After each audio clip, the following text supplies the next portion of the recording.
जय गुरुदेव। आप सभी को समत सदगुरु श्री राम लाल जी स्याग जी के चरण कमलों में कोट कोट नमन, कोट कोट वंदन। दादा गुरुदेव श्री रूपी गंगाई नाथ महाराज के चरणों में कोट कोट नमन, कोट कोट वंदन। आज एक विशेष वीडियो बनाने की मुझे प्रेरणा मिली है, क्योंकि हम जब भी कुछ बोलते हैं, जब हम गुरु के बारे में कोई भी बात करते हैं तो उसमें हमारी बुद्धि बिल्कुल काम नहीं करती। ये उसी की प्रेरणा होती है कि वो अपने आप से क्या हमसे बुलवा ले।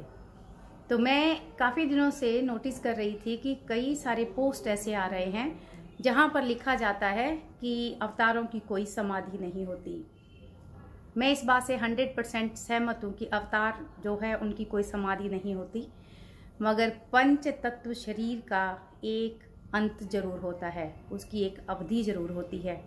और वो पंच तत्व की जो मिट्टी होती है वो इसी मिट्टी समाने के लिए इसी मिट्टी में इस धरातल पर कोई ना कोई स्थान उसका जरूर होता है। बात सिर्फ शब्दों के हेर फेर की है।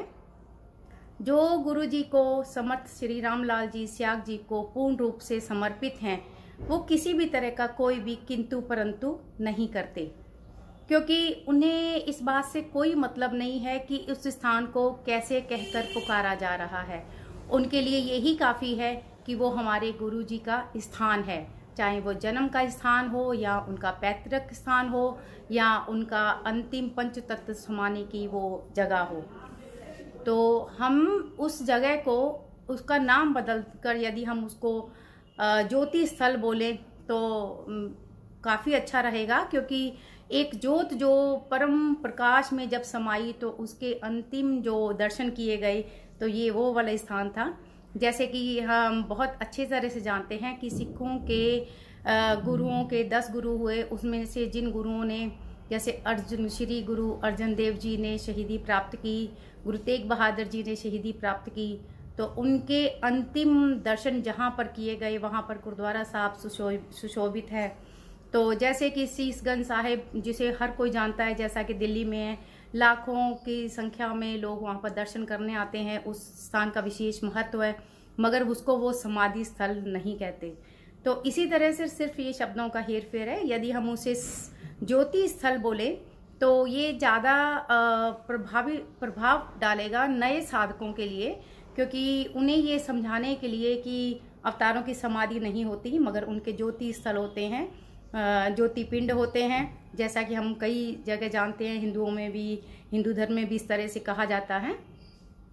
तो मुझे ऐसा लगता है कि यदि हम किसी को भ्रमित करना चाहते हैं तो हम उसे शब्द जाल में अटका लेते हैं, मगर जिन्हें अपने गुरु पर, अपनी गुरु की सत्ता पर, अपने गुरु के कलगी होने पर पूर्ण विश्वास है, उन्हें इन शब्दों से कोई फर्क नहीं पड़ता।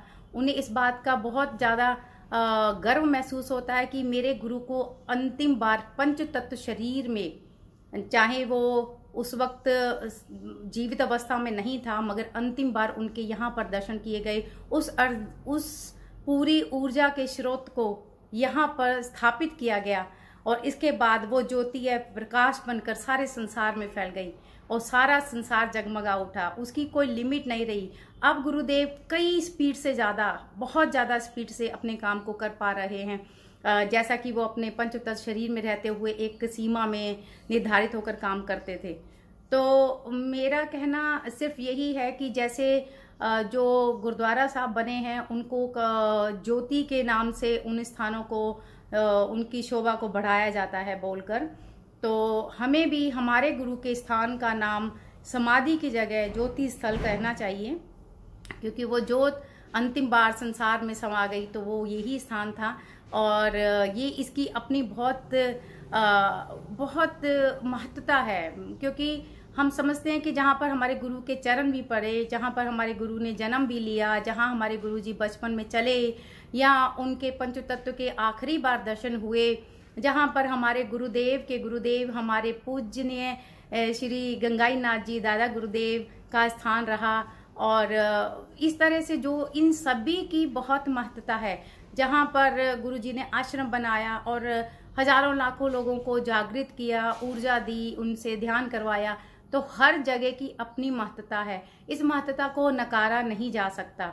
हाँ, ये भी कहा जा रहा है कि कई मैंने पोस्ट ऐसे भी देखे जहाँ पर ये कहा जा रहा है कि यदि आप पलाना जाओगे तो 2% कृपा होगी, और जामसर जाओगे तो इतनी होगी, और इस तरह से काजलवास जाते हो तो ये इतने % होगी, मगर आप जब घर में ही ध्यान करोगे तो फिर आप पर 100% कृपा होगी। ये बिल्कुल यथार्थ सत्य है, क्योंकि गुरुजी ने कहीं भी जाने आने के लिए हमें नहीं कहा गया, ये बिल्कुल सच बात है। मगर गुरुजी ने हमें क्या दिया? हमें झोलियां भर के उन्होंने अपनी कृपा दी। गुरुजी ने हमें कहा कि आपको मोक्ष प्राप्त होगा, आप ध्यान करें, 2 वक्त ध्यान करें और हर वक्त मंत्र जाप करें। तो हम अपने मोक्ष के लिए तो जुट गए कि हमें मोक्ष प्राप्त करना है, तो हम अपनी साधना को करें, अपने घर में ही करें।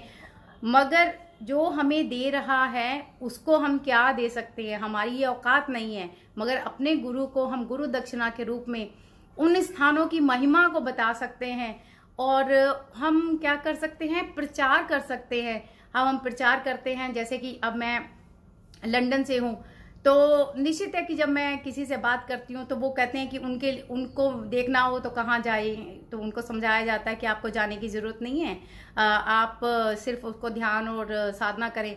मगर ये बिल्कुल सच है कि यदि हम किसी भी ध्यान से या किसी भी चीज़ से जुड़ते हैं तो उसके स्थान को देखने के एक लालियत होती है कि भी देखे वो कैसा स्थान रहा होगा, और निश्चित रूप से एक उसके मंत्र में इतनी शक्ति है तो उस स्थान में भी कितना ऊर्जा होगी, क्यों नहीं होगी? 100% होगी, क्योंकि उस स्थान की बहुत महत्ता है। जहां पर वो चरण कमल पड़े, उनकी धूल पड़ी, और वो धूल ऐसी थी जो किस्मत से ही मिल सकती है। इसे आप बोले कि हाँ मैं अपने आप को जागृत कर रहा हूँ, मैं घर में बैठा हूँ, मुझे मोक्ष मिल जाएगा और मैं कहीं नहीं जाता, 100% आपको मोक्ष मिल जाएगा।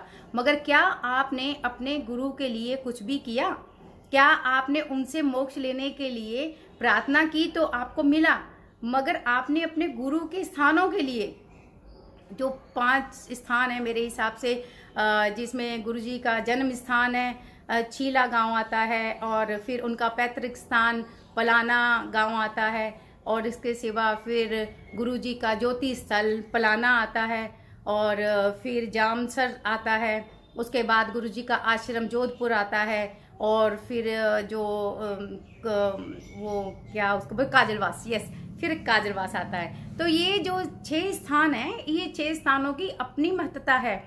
जैसे श्री कृष्ण भगवान जगह जगह गए तो गोकुल बन गया जी, उसके बाद वृंदावन बन गया और मथुरा बन गया, तो आज वहां पर उसकी ऊर्जा, उसका स्थान की कितनी महत्ता है। देश विदेश से लोग यदि वहां पर आते हैं, हरे रामा हरे कृष्णा के जो मानने वाले हैं वो वहां पर आते हैं, उन्होंने अपने मंदिर खोले हुए हैं। मैं ये बिल्कुल नहीं कह रही कि आप मंदिर खोले वहां पर बैठे, ऐसा कुछ हमारे गुरु ने बोलने के लिए करने के लिए नहीं कहा।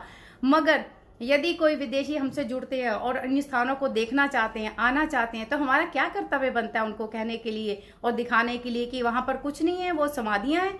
हम उनसे ऐसा बोलेंगे? हमें चाहिए कि हम उन स्थानों की भी इतनी ज्यादा अच्छी तरह से मेंटेन कर सके उन स्थानों को, और कि यदि कोई आए तो 1, 2, 4 घंटे आराम से ठंडी जगह पर शेल्टर में अच्छी तरह कवर्ड एरिया में आकर बैठे, उस ऊर्जा को प्राप्त करे, अपने गुरु के दर्शन करे और उस ऊर्जा को महसूस करे जहां पर उसका प्यारा कभी आकर रहा होगा, इस शरीर पंच तत्व शरीर के रूप में जो आकर कहीं कभी रहा है वहां पर। तो ये हम जो साधक है, हमारा कर्तव्य बनता है कि गुरु तो हमको कह रहा है तू घर पर ही खा ले, घर पर ही ले ले, तो क्या हमें बांटना नहीं चाहिए? क्या हमें अपना पेट भर लेना चाहिए कि मुझे मोक्ष मिल गया? बात हमें बांटना चाहिए। और बांटेंगे कैसे? गुरुजी कहते हैं कि प्रचार तो मैं पत्थरों से भी करवा लूंगा, तो ये भी उसकी अनुपम कृपा होगी। तो हमें प्रार्थना में रहना चाहिए कि गुरुदेव हमसे प्रचार करवाइए, क्योंकि आपने जो हमें दिया है, हम किसी एक को 10 को बताएंगे तो शायद एक की समझ में आ जाएगा, तो हम उन 10 को बताने की कोशिश जरूर करें। यदि आज पलाना धाम में बहुत जोर शोरों से 6-7 दिन का प्रोग्राम चल रहा है कि वहां पर लोगों को प्रचार किया जाए, आसपास बताया जाए, तो उस ड्यूटी में हमारी पहली ड्यूटी बनती है कि हम प्रचार करें जाए। ठीक है, हमने ये भी एक पोस्ट पढ़ी थी जिसमें लिखा गया था कि पलाना जाने में 10,000 खर्च होता है, इस तरह से होता है, जिस तरह। ठीक है, यदि कोई पैसे से तंग है, बिल्कुल ना जाए, वो अपने घर में 5-4 लोगों को बुलाकर अभी पीछे ही जैसे हम साधक लोग इकट्ठे हुए थे दिल्ली मेरी बहन के घर पर, तो ऐसे 5-7 लोगों को बुलाकर अपने घर में ही उनको बता दें। आप इस अवतरण दिवस को अपने तरीके से मनाएं। जरूरी नहीं है सिर्फ पैसे से मनाएं, जरूरी नहीं है आप सफर करें, जरूरी नहीं है आप कुछ, पर इतना जरूर करें कि जिस गुरु को आप दिन रात ध्यान कर रहे हैं, उसका जाप कर रहे हैं, उससे प्यार कर रहे हैं, तो उसकी ऊर्जा को दूसरों को जरूर दें, दूसरों को उसके बारे में जरूर बताएं। क्योंकि गुरु हमेशा यही कह रहे थे कि इसका ज्यादा से ज्यादा प्रचार करो, ज्यादा से ज्यादा लोगों को बताओ। तो ज्यादा से ज्यादा लोगों को हम बताएं। अब बात आ जाती है जैसे अभी हमारे भारत देश में भी जहाँ जहाँ जिन जिन प्रदेशों में, शहरों में, गांव में पता चल रहा है कि गुरु जी के बारे में, और सचमुच जो लोग जुड़ भी रहे हैं, तो फिर उनका ये कहना होता है कि इनके स्थान कहाँ पर है। यदि उनको उन स्थानों के बारे में अवगत कराया जाए तो बहुत अच्छा रहेगा। उन्हें पता होगा कि हमारे गुरु जी कहाँ जन्मे, कहाँ उन्होंने बचपन बिताया, कहाँ उनका पंच तत्व शरीर ज्योति स्थल बना, और कहाँ पर वो काजलवास गए जहाँ पर 9 नाथों की जीवित समाधियां हैं। वहां पर हमारे दादा गुरुदेव विराजमान है, और उसके साथ ही हमारे गुरुदेव ने वहां पर एक ध्यान केंद्र बनाया है। तो 9 नाथों की जो जीवित स्थान है, वो ऐसी ऊर्जा है, उसे महसूस करना, उसे महसूस कीजिए, उन्हें बताइए उनकी महत्ता है।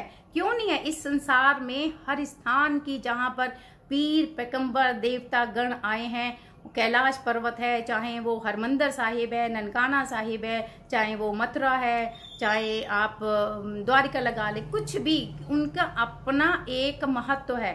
यदि किसी की मानने वाले साधक को वहां जाकर शांति मिलती है, उसकी तड़प होती है, मैं अपने गुरु के स्थान को जाकर देखूं, उसे छूऊं, उसे माथे पर उस रज को लगाऊं, मैं उसके लिए रोऊं, मैं उसके पास बैठूं, मैं उसकी ऊर्जा में रहूं। ये स्थान उसका है जिसमें मेरा परमात्मा कभी विचरण करता था, ये वो जगह है। तो ऐसा यदि कोई करता है, करना चाहता है, तो उसके लिए आप सब खुल के अपने 6 जो हमारे गुरु के स्थान है, उन 6 के दरवाजे खोल दीजिए, उन्हें खुलकर बताइए कि ये हमारे परमात्मा के स्थान है। आप जाएं, वहां पर हमारे परमात्मा रहे हैं, उन्हें महसूस करें, उनसे प्यार करें, उन चीजों को जहां पर हमारे गुरु की ऊर्जा है, उन्हें आप साक्षात देखें। आप मंत्र जाप हर वक्त करें। कौन कहता है मंत्र जाप नहीं करना? मंत्र जाप हर वक्त करें। आप ध्यान करें दोनों वक्त। ध्यान करने के लिए आपको किसी स्थान पर जाने की जरूरत नहीं है, आपको अपने घर पर ही करना है। तो हमारे गुरु ने तो हमें इतना आसान कर दिया। उन्होंने बोला कि आपको कहीं जाना नहीं है, सुबह शाम अपने घर में रहें, आराम से ध्यान करें। तो जब हमारे गुरु ने हमें इतना आसान कर दिया, तो क्या उस खजाने को हम सिर्फ अपनी झोली में डालेंगे? हम उसे किसी को नहीं देंगे, हम उसे बांटेंगे नहीं। तो हम कहेंगे हाँ मैं लखपति हो जाऊं, भी वो सब मेरे पास है, मेरे पास मोक्ष आ जाए, मेरे दुख कटे हो जाए, मेरे संकट खत्म हो जाए, और हम उसको किसी को बताएंगे नहीं। अरे बताने के लिए यदि यहाँ कहीं पर भी कोई प्रोग्राम होता है तो वहां पर एकजुट हो, हंगामा मचा दें, शोर कर दे, भीड़ लगा दे कि लोग पूछ उठे भाई यहाँ पर इतने लोग इकट्ठे क्यों हुए, आज बलाना में कौन सा क्या बात हो गया, इतने सालों से ऐसा कुछ देखा नहीं गया, तो ऐसा क्या हो गया। तो वहां पर वो लोग पूछने के लिए आतुर हो जाएं, वो परेशान हो जाएं कि यहाँ पर हो क्या रहा है।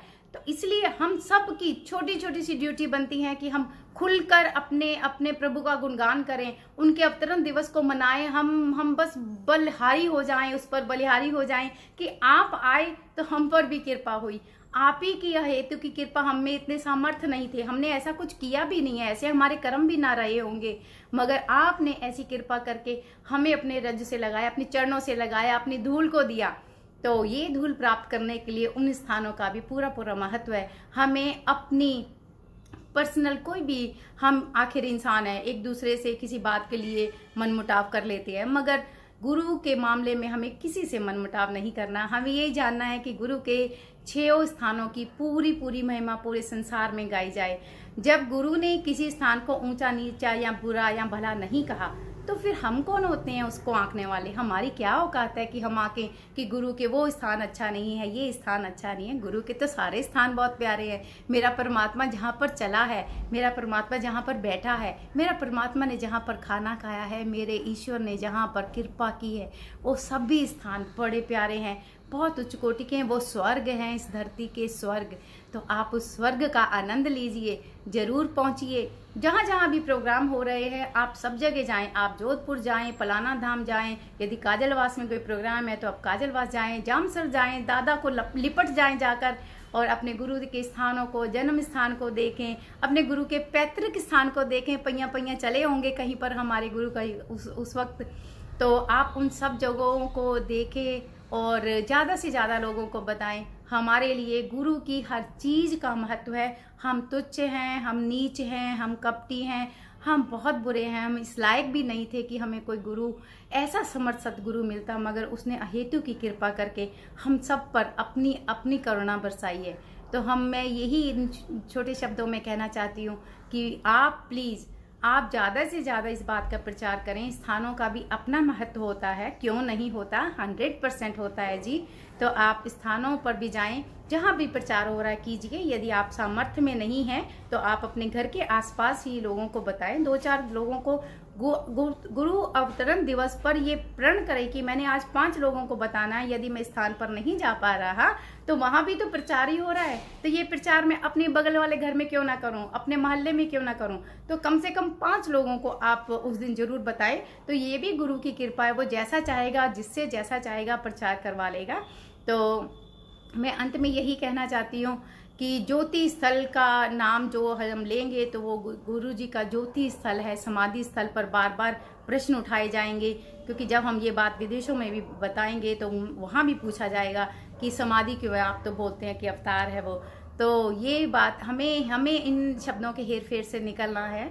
तो जैसे कि सिखिज्म में ज्योत दिवस मनाया जाता है, ज्योति स्थल होते हैं, तो हमें भी अपने परमात्मा के स्थान को, जहाँ पर वो पंच तत्व में आखिरी बार विलीन हुए, तो वो ज्योति स्थल है। उसके बाद वो प्रकाश सारी दुनिया में दिखाई दे रहा है। और इसके साथ साथ मैं ये भी कहना चाहती हूँ कि यदि हमें अपना मोक्ष चाहिए तो मोक्ष से ज़्यादा जरूरी है हमें दूसरों को जोड़ना है गुरु से। हमें तो मोक्ष दे ही देंगे, वो तो बहुत परम दयालु हैं, मगर हमें दूसरों को भी इस प्रचार में लेके आना है, इस भीड़ में लेके आना है, इस समूह में लेके आना है। और जो कृपा मुझ पर हुई है वो मेरा मालिक सब पर करे। तो ऐसे दयालु पिता के लिए तो कितना भी कहा जाए थोड़ा है। मैं आप सबको बहुत बहुत जय गुरुदेव बोलती हूँ। कैसे और क्यों ये बनवाया मुझसे ये वीडियो मुझे नहीं पता, क्योंकि अभी तक मैंने जितने भी इंटरव्यूज़ लिए हैं अपने चैनल से, मैंने कभी भी अपना चेहरा दिखाने की कोशिश नहीं की। मगर आज गुरुदेव ने क्यों प्रेरणा करी, क्यों 2 दिन से मुझे बेचैनी लगी हुई है, सो नहीं रही हूँ, जाग नहीं रही हूँ, समझ नहीं आ रहा था। तो ये मैं अपनी वीडियो अपने गुरु के चरणों में अर्पित करती हूँ और आप सभी को बोलती हूँ, आओ गुरु का प्रचार करें, जहाँ जैसे जिससे संभव हो सकता है जरूर करें। जय गुरुदेव, जय गुरुदेव।